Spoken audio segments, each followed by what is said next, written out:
असे म्हणतात की मनातल्या चिंतेचा गुंता कधीच सुटत नाही. तो जेवढा तुम्ही सोडवायचा प्रयत्न कराल ना, तो तेवढाच गुंतत जातो. मानवा का चिंता वाहतो, होणारे ते चुके न केव्हा, प्रभू सगळे पाहतो.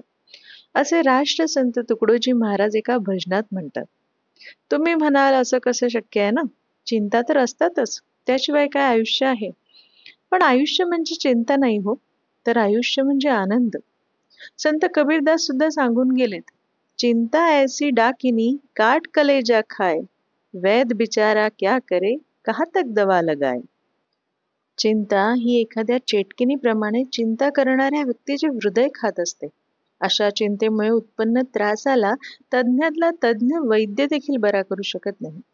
चिंता ही आपल्या शरीरात अशी परिस्थिती निर्माण करते जशी आगी जो लागी समुद्र में धुआं न प्रगट होय, की जाने जो परी मुआ, की जाने लाई होय.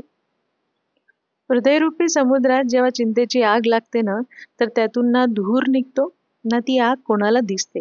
ही आग त्याची त्यालाच कळत असते, जो त्या अग्नीमध्ये जळून भस्म होत असतो.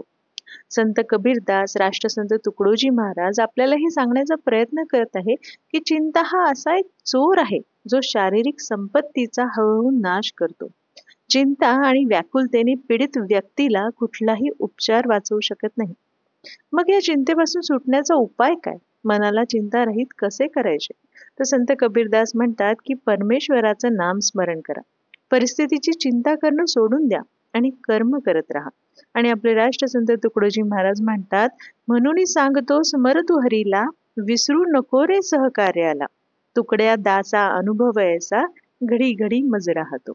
मनातील चिंतेचा गुंता न सोडवणे हाच त्यापासून सुटण्याचा सर्वात सोपा मार्ग आहे बरं. कारण चिंतेच्या सतत चिंतनामुळे केवळ चिंताच वाढते. स्वामी विवेकानंद यांचं वाक्य नेहमीच लक्षात ठेवायचं, चिंतन करो चिंता नाही. रामकृष्ण हरी.